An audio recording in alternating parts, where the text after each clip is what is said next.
Scan through any weekly TV guide, and you're almost guaranteed to find a drama or a documentary about serial killers somewhere among the listings. The popularity of serial killers as subject matter is not too difficult to understand. As much as their crimes are sickening and downright horrifying, the murderers are also undeniably fascinating individuals, illustrating the grotesque forms into which the mind and behavior can contort. Furthermore, serial killers usually murder over a prolonged period, generating lengthy and involved police investigations, which are forensically intriguing in their own right. Whatever our fascination with these people, however, the fact remains that we live in a world, society, and biology that still produces violent, predatory people. By definition, a serial killer is an individual who commits multiple murders over a period of time, as opposed to someone who might murder several people in one single incident.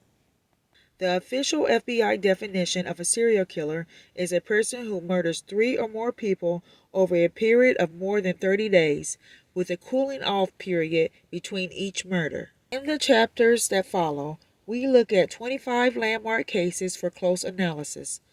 People whose death toll ranges from single digits through to several hundred.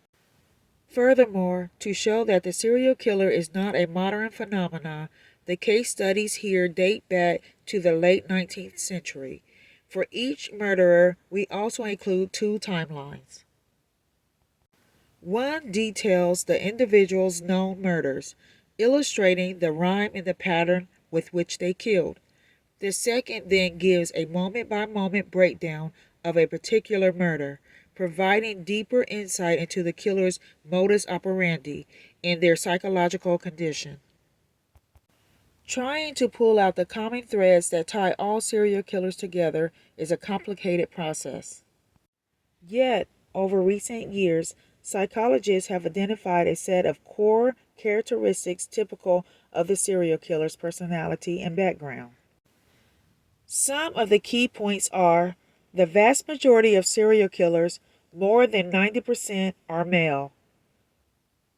They typically come from abusive, disturbed, or broken family backgrounds, often the victims themselves of sexual, mental, or physical abuse.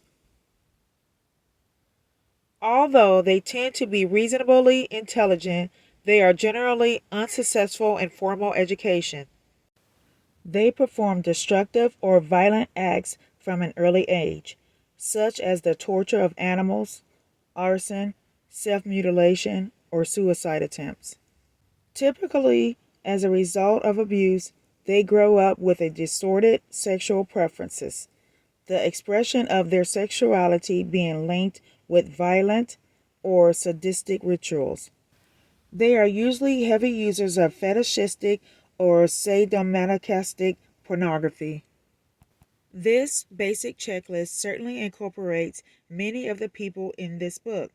In fact, one of the repeated tragedies of the study of serial killers is the sense that they were made rather than born, the products of early brutal experiences. There remains the sense, however, that this is not the whole picture, that within each serial killer is a deeper abnormality or a predisposition to violence. Psychologists often note that true psychosis, a disconnection from reality, is actually quite rare among serial killers. One of the reasons serial killers often stay out of reach of the law for so long is often due to their intelligence and the realistic control of their actions. Instead, a true common denominator in psychological terms appears to be a lack of empathy or guilt, expressed in the ability to inflict the most hideous pain on another individual without compunction. How this constitution is acquired, whether learned from experience or a part of a biological makeup, is a discussion that is far from being resolved. Although serial killers seem to have much in common, this is not to say that they are a uniform group of people. For example, even though serial killers tend to work alone, this book contains several examples of couples who were murderers, such as Myra Hindley and Eden Brady and Fred and Rosemary West. Furthermore, as these couples and several other entries in this book show, serial killers are not always male. One of the most respected typologies of serial killers is that in the FBI Crime Classification Manual, first published in 1992. It places habitual murderers into one of three categories. Organized. These killers tend to live ordered lives, holding down jobs and social relations, often included being married and having children, and they kill in a planned, intelligent, and considered fashion. They act in ways that will inhibit subsequent investigations of their murders, such as manipulating the crime scene or controlling forensic evidence. These killers tend to possess above average IQs. Disorganized. Disorganized serial killers commit their murders on the basis of impulse, and hence there is a more spontaneous and less controlled aspect to their violence. Often they will suddenly and compulsively perpetrate a murder, then leave the body where the killing took place, without attempting to hide what they have done or significantly cover their tracks. Not all psychologists subscribe to this model, but similar ones are developed as its replacement. Furthermore, serial killers are often subdivided according to the motives for which they kill. Typical categories in this regard include visionary and missionary, together known as the Holmes typology after the authors Donald M. and Stephen T. Holmes. The visionary killer acts because he believes that he is being commanded to do so by an external force, such as God, while the missionary or mission oriented killer does so because of a desire to exterminate a certain group of people, such as homosexuals or prostitutes.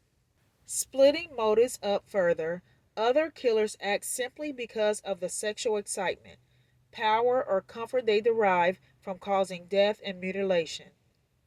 As part of the Holmes typology, an additional classification is given to how the deaths are performed. Example: the act focused murderer kills quickly and relatively efficiently, while the process focused killer concentrates on the method of murder itself, typically indulging in a more torture and mutilation. Such typologies are a fascinating way of attempting to understand the nature of serial killers. They have become important, though frequently imperfect, tools in the psychological profiling that accompanies many modern serial killer investigations. Yet, however much we attempt to understand serial killers, there seems to be something of a mystery about them, a challenge to the notion of people as civilized creatures. At the very least, they remind us that animal and violent instincts still pulse through the human character. And while the vast majority of us extinguish or suppress such instincts quite easily, there are those who give them free rein and make our world a far more dangerous place.